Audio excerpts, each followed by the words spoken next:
So I've been running the Safari ARMAX ECU for a wee while now, and I've had a good chance to have a play with it.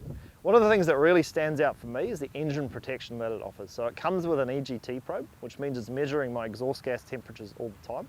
Should they get too high, the ECU will actually back off the fuel and stop the engine from damaging itself. And it also has a cold start protection. So in the mornings when the engine's cold, it'll limit the amount of power it gives to the engine, which means it doesn't damage the engine before it gets up to temperature. The other big thing for the ARMAX ECU is the 100,000K or 5-year engine and drivetrain warranty that they give you that coincides with your factory car warranty, which is massive for a product like this. One thing we didn't really talk about when we installed it into the car was the different map selections that get installed on it. There's 5 of them to choose from. Today I want to talk about map 1 and map 2. So let's take this thing for a drive and I'll tell you what they're all about. So now that we're back on the highway, I want to talk about the different maps that are loaded onto my Safari ARMAX ECU. 1's comfort, 2's sport, 3's towing, 4's traction assist, and 5 is your standard tune. I'm currently running in map 1, which is for me my favourite driving every day on the highway. The throttle response is nice, the torque comes on rather later on, and it's just a really nice tune for everyday kind of driving. But if I want to really wake up the 76 for the overtaking, I'll put it in map 2.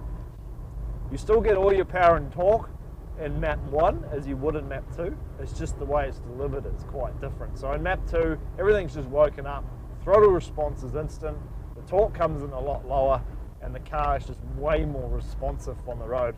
And almost kind of twitchy, if you can imagine what I'm trying to say there. And for me, for an everyday kind of driving, it's not what I want, but if I want to overtake, it's fantastic.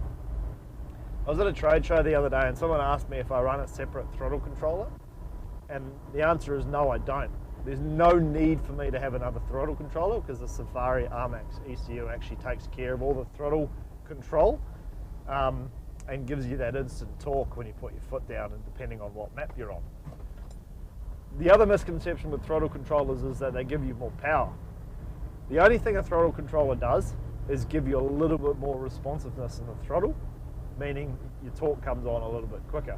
It doesn't actually give you any more power, unlike the ARMAX ECU where you get massive gains out of.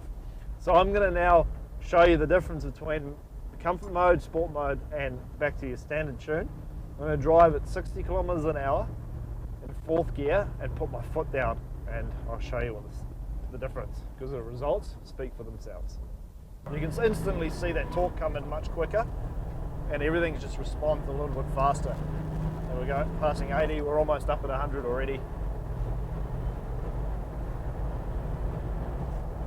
And there she goes. So with the ARMAX package, it puts a smile on my face every time. The 1VDs and the 79s, everyone knows, are a bit of a slug from factory, and putting a performance upgrade in them really livens them up and makes them such a nice drive in the car. There we go, guys. There's a little bit more about map 1 and map 2 of my Safari ARMAX ECU. I personally drive around in map 1 most of the time just because I find it fits the 76 the best, although I do use the other maps in other applications, and I have had a chance to play around with them, and I will be talking about them in other videos coming up. In the meantime, if you want any more information about the whole ARMAX range, jump on safari4x4engineering.com.au or go and see any of your local ARB stores, and they'll be able to help you out on the whole ARMAX range. I will see you on the next video.